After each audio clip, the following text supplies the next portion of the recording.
Hello.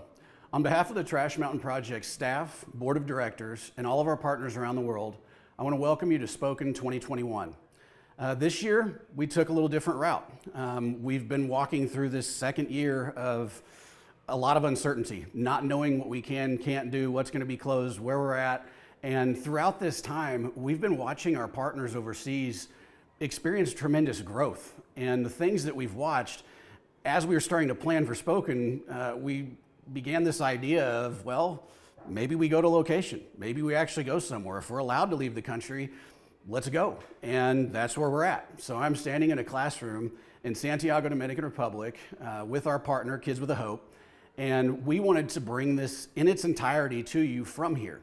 That way we can share the stories in their reality, and you can see them, and we can talk about them. We can hear from our partners. Pablo and Elizabeth, who run this ministry, just do an amazing job. And this was the place that we came. And we wanted to come to you with this story, not because of what we've done or even what our partners have done, but what God's done. I can talk about our mission statement. Most of you have heard it before.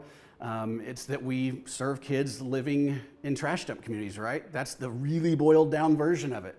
But if I was to look at why we do what we do, the boiled down version of what Jesus taught us, that is to share him with others. And to do that, it's to love him and to love his kids.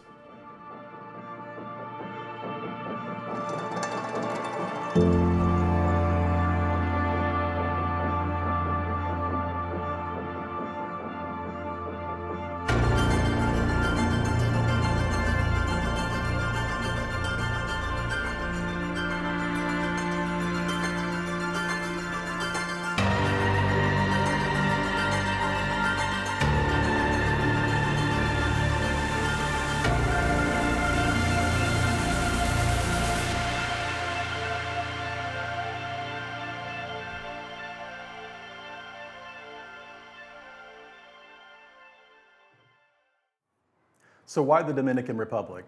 We could answer that question about location for Spoken with many of our sites that we go to. We could take you to the Philippines, where we have 5 sites that have done great work for years now. Great stories there. We could take you to Indonesia and show you the growth that has been happening there through the ministry. Or Honduras, our longest partner, who has stabilized in a beautiful way over this last year.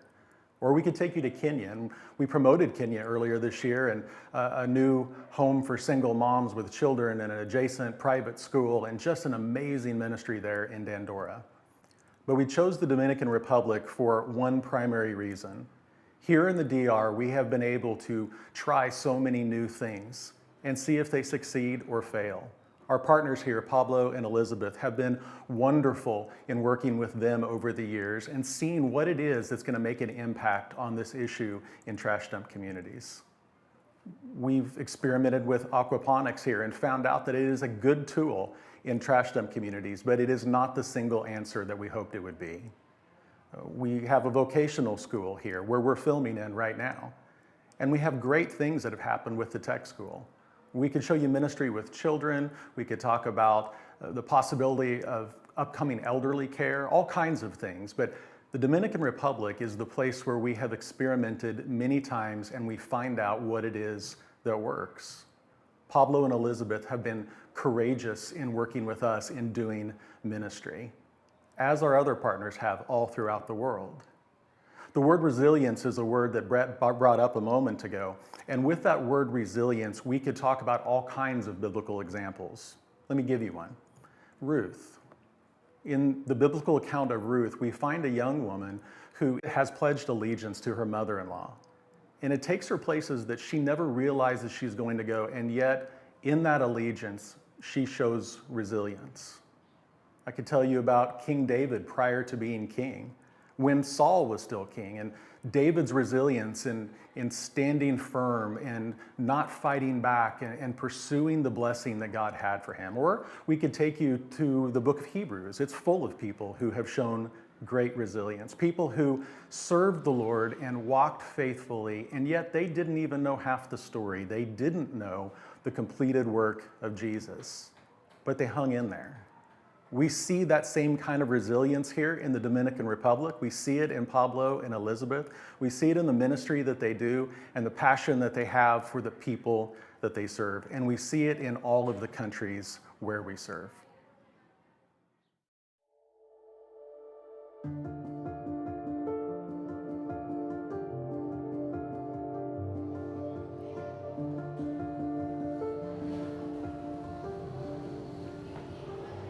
Estuve en el programa Niños con una Esperanza aproximadamente de 8 o 9 años.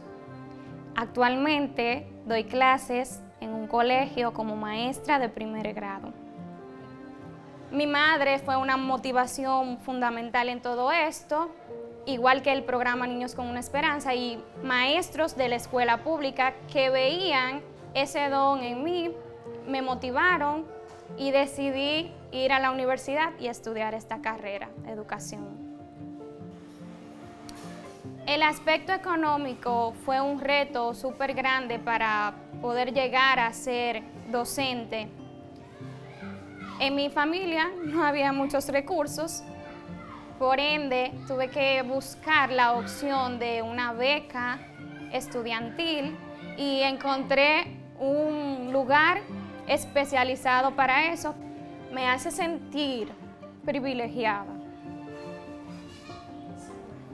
Ver la curiosidad que tienen los niños me hace querer motivarlos, enseñarlos, el deseo de aprender y la emoción que sienten cuando algo nuevo se les enseña es algo satisfactorio. Sí.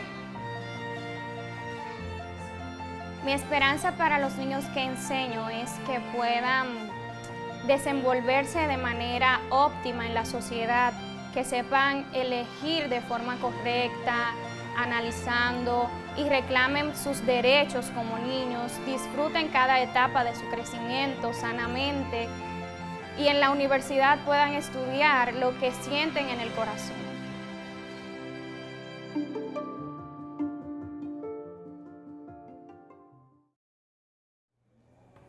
Shelley and I would like to introduce you to Pablo and Elizabeth. They're the executive directors of Kids with a Hope here in the Dominican Republic.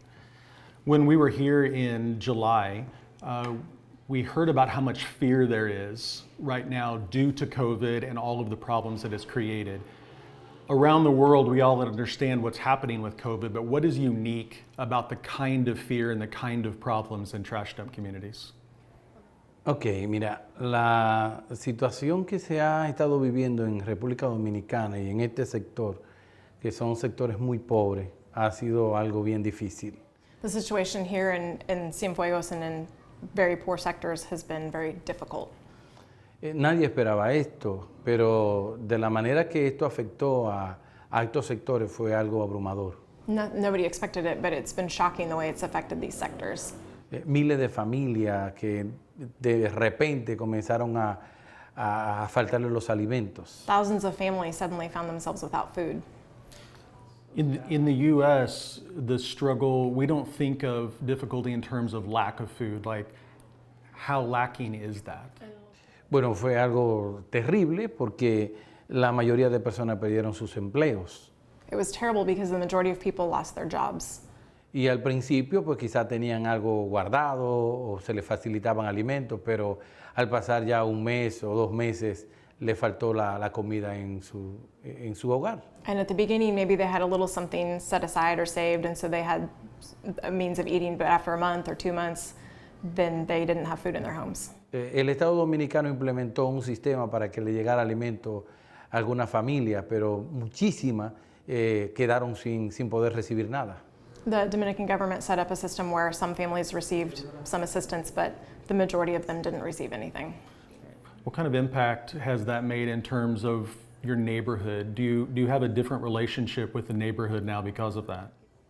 Entiendo que sí, que la gente pudo ver con claridad que lo que nosotros recibimos lo entregamos y que además de eso estamos interesados en el bienestar de la comunidad y de la gente que aquí vive. I think so, because people could see that what we were given, we gave out, and that we care about the wellness, the goodness of people in this community. Pero además, esta distribución de alimentos trajo paz, trajo alivio a muchas familias que por estar encerradas en las casas debido a la cuarentena, no tenían la manera de buscar el alimento. But this also brought peace to the families that were stuck at home because of the quarantine who couldn't go out and find food. No, nosotros enfatizamos más en ancianos, en madres solteras Y en los padres de los niños. y en los padres de los We niños. focused most on the elderly, En madres solteras y en los padres de los niños. the single moms, and the parents and the families of the kids in our program. We know that you've had to make a lot of adjustments with education in terms of opening up a computer lab and Wi-Fi access for students because public schools have been closed down. What are some of the things that you're hoping for the future in terms of education? Bueno, este año nosotros tenemos 4 jóvenes becadas ya en la universidad y sin embargo vamos a poder duplicar para este año la cantidad de jóvenes becadas para los estudios universitarios y eso nos llena de mucha alegría y mucha esperanza porque anhelamos seguir introduciendo más estudiantes en la universidad que de otra manera no hubieran podido entrar ni siquiera por el pago de del transporte. So we have 4 students that have scholarships to attend the university with us, and this year we're able to include 4 additional students. So we're basically doubling our numbers of college students, and our hope is in the future to be able to do more. But there are a lot of students who, because of lack of funding for transportation and books, can't go to college, but we're able to help them, and our hope is to be able to do more. We want to thank you for all the work that you do here in this community and the impact that you're making on the neighborhood. And I hope you know the blessing that you are to not only the people here, but to the story of what God is doing in the world in Trash Mountain Project. Nosotros también queremos agradecer inmensamente a Trash Mountain Project y su equipo. We also want to immensely thank Trash Mountain Project and its team. Igualmente a todos los colaboradores que se acercan para hacer sus aportes. And also for all of those that are collaborating and supporting. Estamos convencidos de que si no fuera por ese soporte, nosotros pudiéramos correr muy poco. We're very convinced that without that support, we could do very little. Nosotros vivimos un momento muy emocionante, vamos a llamar así. Nos íbamos algunas veces frustrados a nuestras casas. We live through very emotionally exhausting things. Sometimes we go home really tired. Al ver tantas personas pasando hambre. Seeing so many people hungry. Y cuando nos comunicábamos en la oficina de Trans Mountain Project, le explicábamos la situación. And when we'd communicate to the Trash Mountain office and explain the situation, siempre nos dieron la mano. You always gave us your hand. Now that you've heard a little bit about Kids with a Hope and Pablo and Elizabeth, you really do get to hear their heart and the kind of work they do. We want to share with you some more success stories.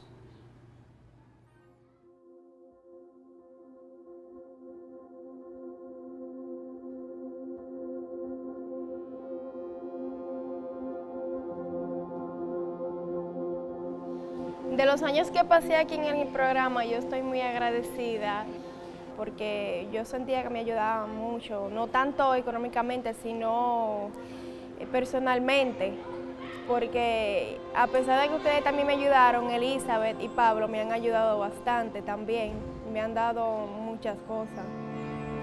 Ya después cuando llegó la universidad y esos tiempos, Elizabeth no me acordaba mucho, pero Elizabeth me contactó y me dijo, Bret está aquí y tiene algo que decirte. Cuando Bret me dijo que me iba a dar una beca fue lo mejor. Yo elegí estudiar medicina porque desde chiquita siempre he tenido ese potencial. Siempre me ha gustado así como que ver y ayudar a las personas y nunca le he tenido miedo ni a las agujas, ni a la sangre, ni nada de eso. Incluso una vez, cuando yo paraba mucho interna, yo misma me quería poner una intravenosa. Siempre como que he tenido esa conexión con la medicina. Porque yo sé que al final de todo eso es lo único que me va a quedar.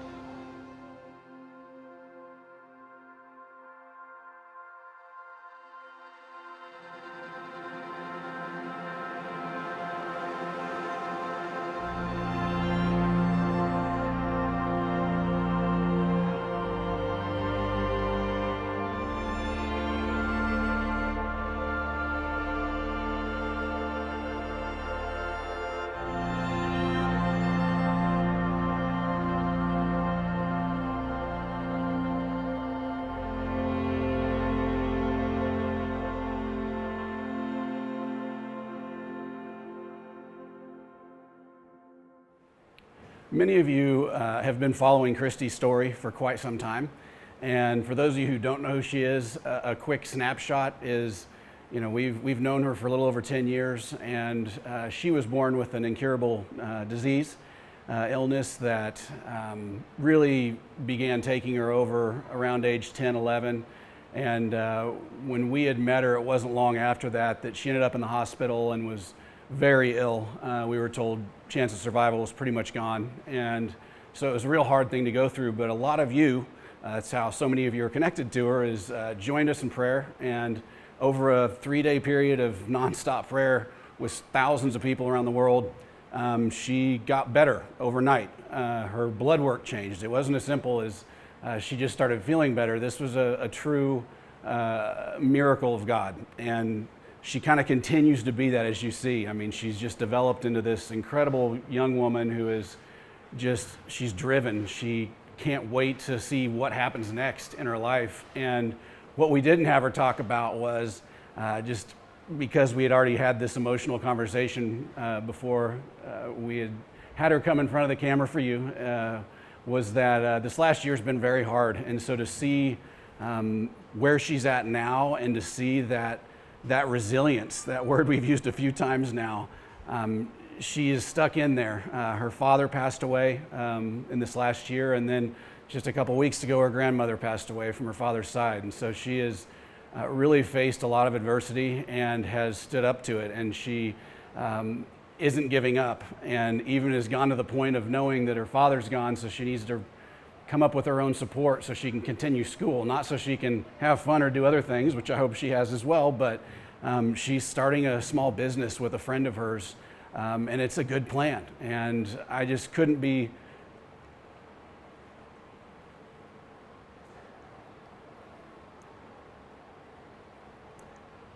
prouder of her.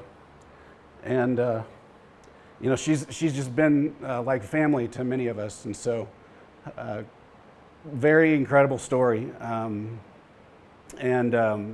She is one great example of what we're seeing with so many of these kids here. We just know her really well. We've been involved in her life, and she is one of 4 that we gave a college scholarship to a couple of years ago.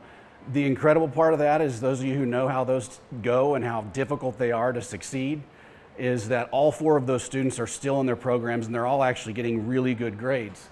And so just before I sat down here, we actually signed 3 new students to scholarships, and they're now going to start that process. And hopefully that number just continues to grow in the coming years, and we see that same amount of success.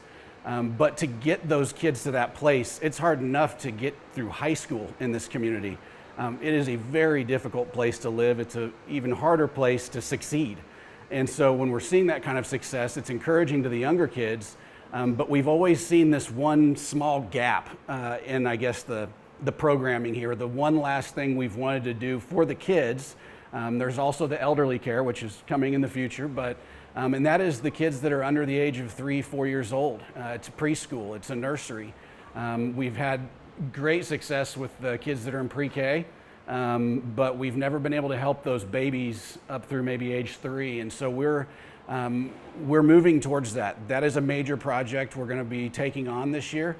It has a lot to do with this event, and we're going to be describing that more and more to you, but it's a much better thing for Elizabeth to explain that to you other than me. So we will move it to her, and just appreciate you guys' support and everything you're doing.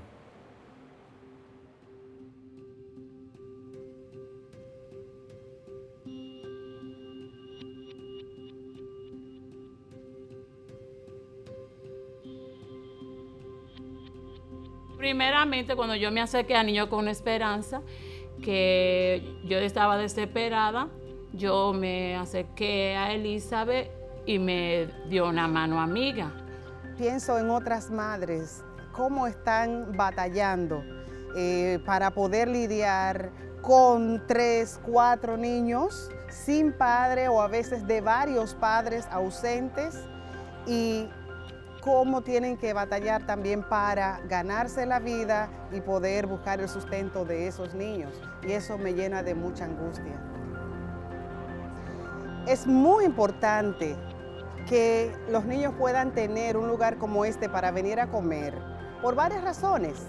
Número uno, porque si no comieran aquí, muchos niños pasaran hambre, literalmente.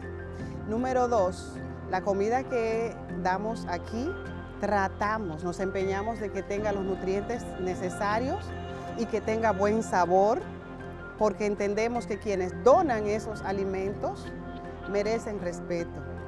Número tres, muchos padres no tienen suficiente dinero para todas las necesidades que tienen. Por lo tanto, el que los niños vengan a comer aquí les sirve de apoyo, de sostén, de alivio en sus gastos. Bueno, para mí ha sido algo incalculable porque ya que habemos muchas madres aquí en este sector que somos madres solteras, tener niños con una esperanza nos dio, como a mí me lo dice su nombre, mucha esperanza, porque somos madres que venían temprano, dejaban a nuestros hijos aquí en buenas manos, donde desayunan, comen y que además tienen sala de tareas donde uno no tiene que pagar. O sea que uno se va tranquilo a laborar a su trabajo, ya que deja sus manos en manos de profesionales. Siempre hemos observado que muchas madres tienen que ir a trabajar, pero tienen niños pequeños y que han venido a preguntar, ¿tienen inscripción para niños de 2 años? ¿Tienen inscripción para niños pequeños? Sin embargo, tenemos que responderle que no. Pero teníamos un problema y es que el piso, por tanto uso, después de 10 años de usarlo constantemente, comenzó a deteriorarse. Así que comenzamos a trabajar con la reparación del techo, del piso, la remodelación de todo esto. Fue todo un cambio total. Y mientras ocurría, entonces pensamos, pero esto puede prestarse perfectamente para ese gran sueño que hemos tenido, una guardería para niños de 1 a 5 años. Y eso nos emocionó. Yo confío en Niños con una Esperanza porque mis 3 niños han pasado por aquí, se han desarrollado de la mejor forma posible, han recibido el mayor apoyo y han crecido de una forma con un desenvolvimiento increíble.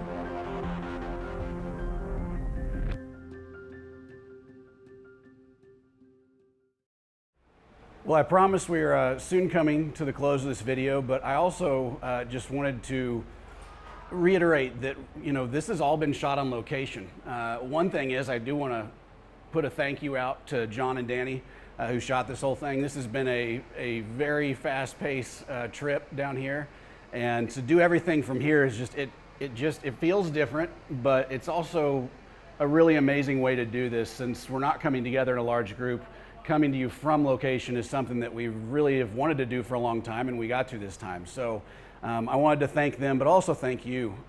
The continued generosity you've shown Trash Mountain Project has made all these things happen. These stories that you've been hearing, that's where this comes from. You know, we don't have the resources to do this without you. And we've continued to see growth even through this last couple of years of the pandemic. We're seeing our partners in the Philippines and Kenya and Honduras and Indonesia, they're all growing, just like what you saw here in the DR. We're starting to implement, you know, new forms of data collection and how can we better improve the programs that we're doing, and we're actually doing that as kind of a test in the Philippines right now, and through the team over there who is just, it's amazing. We're in 5 locations. We have a staff over there, and they're knocking it out. They're teaching us how to do this so that hopefully next year we can implement those things in every place so that we can learn how to better, you know, conduct, I guess, the business that we do, the ministry that we're involved in. And so none of those things can happen without you. And the reason we're doing so much with our strategy and the data collection is that way we can be the best stewards of the money that God's providing us. And that is something that we take very seriously. And we don't want to ever forget that, and we don't want to ever keep doing something that isn't working. So we want to learn what is it best for each specific location. And we have shared quite a few stories with you here from the DR, but we've also seen these great successes over the past year. And one specific I had to share with you is just what's happened in Indonesia. They've expanded to a 5th location over there during this past year, and that was made possible by one of our church partners and by you here at Spoken last year, and just people that got involved with us throughout the time that we've been working with them. And so they've seen this large pop in what they're doing, and they're taking on a bunch of more kids in their program. It's really an incredible thing to watch when so much of the world is slowed down. It's like they've sped up, and so it's fun to watch. It's fun to see that kind of thing happen. And we're also kind of launching into this program. A lot of you have heard us talk about Kenya over the last year. We have an incredible story unfolding over there right now, and that's really what we're going to be covering over this next year leading up to Spoken, where we hope to see you in person and to be able to present that to you, because you're talking about 150 single moms and their kids being housed that were living in trash or at least completely deplorable conditions prior to that, and a private school adjacent to that facility for the kids. And so that alone is just going to be an incredible thing we can watch God unfold in front of us next year. But for us, we wanted to really focus this Spoken on 2 things. It's kind of a 2-part ask, really, to be honest with you. And it's an aggressive ask. Last year we raised around $280,000, which was kind of beyond what we thought would happen when we did the boxes and mailer and couldn't meet in person, but you guys responded. And this year, we're going to be even a little more aggressive, and our goal is $330,000. I know that's a large number, but I really do think we can do it. And the way that breaks down is twofold. The first 2/3 of that money basically go, and they're dispersed between all of our countries. It's for us to really meet our budgetary need for the next year. And the second third is that I think we just need to knock out the nursery you heard about. That's really what we're aiming at. We want to be able to do both of those things. And if we can, that means we can house about 25 babies and young kids here at Kids with a Hope. And it's something we need to do. So that's the goal that we're aiming for. I know we're not in person, so that can create questions. So if you have any questions, if you want to contact us, there's many ways to do that. You can go to our website. You can call our office, send a carrier pigeon, whatever it is you need to do to talk to us. We would love to answer your questions. In addition to that, we're going to be doing it similar to how we did it last year. So it's going to go through the end of the calendar year. We're going to have a tracker on our website so you can check and see how things are going, where we're at towards our goal. And we're going to keep that updated on a very regular basis. Finally, I can't say thank you enough for our staff, for our board, for all of our partners. You hear Pablo and Elizabeth. I wish you could hear them behind the scenes with us. Your generosity it keeps them going. They get excited. They know that there are all these people in the United States and around the world that support them, and that's priceless to them. And so I want to thank you again from the bottom of my heart, and also hopefully we can see each other in person next year at a large event and we can celebrate together.